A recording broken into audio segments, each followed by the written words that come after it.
time, so I'm going to try to dissect it a bit about things that you might have wanted to do differently. So you talk about messaging. So can you explain to me what you mean by that? Is that like a staff thing, or you personally talking to people? Can you explain? Well, it's kind of all of that. It's just, 12.8 million very busy people who are concerned about day-to-day life, who aren't paying that much close attention to the problems of the state or the issues. Very hard to keep them informed about what's going on, what's at stake, what the issues are. And I think I've learned some lessons about how to do that better. I certainly need to spend even more of my time communicating with groups of citizens, but also I would say meeting one-on-one with leaders in the media like you, and also I would say using social media even more than we have to communicate with folks who are busy in their daily lives. I have this book on my desk. It's called Illinois Governors Mostly Good and Competent. So maybe pretty soon you will get your own chapter. So how do you think you fit into the history of our governors?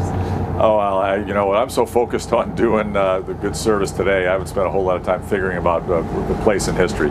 I firmly believe that the changes that we need to make can be made, that we're capable of making them, and that they can help fix our problems relatively quickly. This doesn't have to be a 10 or 20 year effort to fix our problems. I really believe that we change a few regulations, gradually lower our taxes over time, make our economy more competitive, and most importantly, change the culture in our government by getting term limits and fare maps. I think those two changes can do the most of anything to really change the nature of whether our government works for our people.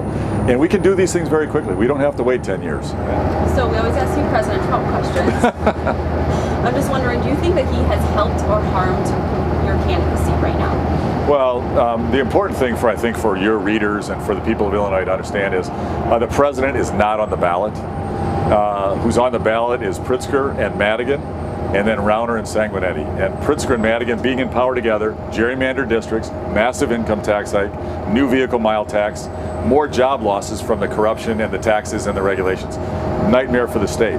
Evelyn and I, we haven't gotten everything done that we want to. We haven't gotten term limits done yet. We haven't got property tax relief done yet. But you know what? That doesn't mean we give up. So the president was late. Yep. So was there a discussion with his staff to try to meet him? How did that go down? Well, we talked it over, and they said, boy, it's going to be really tough. He's going to be running on stage. And frankly, I was out campaigning, riding my motorcycle over the state, and I had to get back up to Springfield and had one other stop to make. So we just agreed we were going to catch up on the phone. I was hoping to have the chance, mostly to thank him in person. I talked to the White House on the phone fairly often. I wanted to thank him in person because what the Trump administration has done to help the people of Illinois on Medicaid and mental health services, $2 billion, and what they've done to give us some of the largest transportation grants in Illinois history. It's pretty wonderful what the administration's done for Illinois, so I wanted to say thank you. But really, frankly, from my perspective, the number one reason to be at that gathering, that rally, was not really for the president as much as it was for Mike Boss, but really for all the candidates, and to thank our staff. We have thousands of volunteers were at that rally, many hundreds of staff members. Our candidates for the General Assembly were there from the southern part of the state. Our congressional delegation was there, and I would all talk and cheer each other on and remind everybody to get out and vote and thank all the hard work. Was there ever a point, and you had a difficult first term, that you were considering not running? And if so, what kind of changed the tune? Well, I've always been committed to saving Illinois. This is something this is not a job I've ever sought. I was asked to run. I'm honored to do it. I'm humbled by the opportunity. Is there anything you would like to change in this campaign cycle?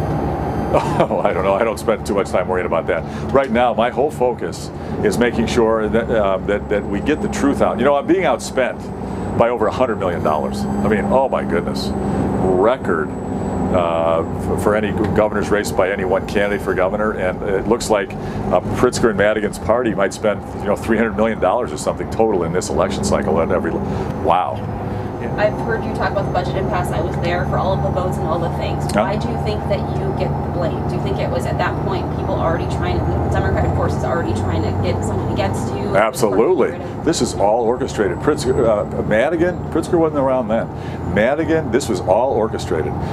Madigan is always thinking, I give the guy credit, he was thinking about this election. That fight in 2015, 3 years prior, cause a fight, blame the governor, and Madigan, because it's so powerful, and there were so many elected officials loyal to him, the comptroller, the treasurer, the members of the General Assembly and the supermajority, all chattering to you in the media, all saying, oh, it's the governor's fault, he's not reasonable. I proposed so many budget ideas, so many compromises, so many policy reforms. I was willing to do things that I frankly didn't agree with, but as a compromise to get some other good reforms done. It was all to spin a story of the governor was the problem. I'm one guy, they could do any budget they wanted. Blame me for a defeat in this election cycle and never reform anything, just get a tax hike that they could force some Republicans to vote for. They got that done. I was against it, they got it done. That's what was Madigan's goal, and he achieved that. We all lost when Madigan won that fight. Okay, and do you think that people trust that you would be able to compromise? And why do you believe that you can do that the second time around? Yes, because if you look at what we've done, on the budget was a compromise, on education was a compromise, on healthcare was a compromise, on criminal justice reform, lots of compromises. When you look at what we've passed for legislation over my 4 years, lots of compromises. I'm very willing to compromise. It's the nature of government. It's also the nature of getting things done in business. You got to find compromise. When you're negotiating, you got to give some to both sides. So the vest, people are talking about the vest because you were wearing the vest of the Trump rally. So that is one vest that you have, and you rotate the pins, and there's so many. Well, frankly, it's a good, interesting question. I only have one leather vest, and over time I update it. Sometimes I'll rotate. So as I travel the state, people give me pins, people give me patches, and people give me belt buckles. Those are and I love to collect those. So I've probably got, I don't know, 10 belt buckles, probably 60 patches, some of which are on my vest, some aren't. And I probably had, I don't even know, 300 pins? I don't even, some huge number. And my vest was getting so heavy. I used to have mostly pins. It was getting really heavy and noisy. And so I said, I got a lot of patches. So this rotation around, what I did was take off a lot of the pins and put on a bunch of the patches, just some for variety. Actually remove them yourself, or did you get them? I removed them myself, and I sewed on a couple myself, but I'm not very good. I was going to say you were the sewer. Yeah, I'm not. To get them on, I can do a lousy job of sewing. I've done, patched some of my own stuff. But no, I took them actually in. There's a motorcycle shop down in the south suburbs that puts patches on it and for not a high cost, and I brought it down there.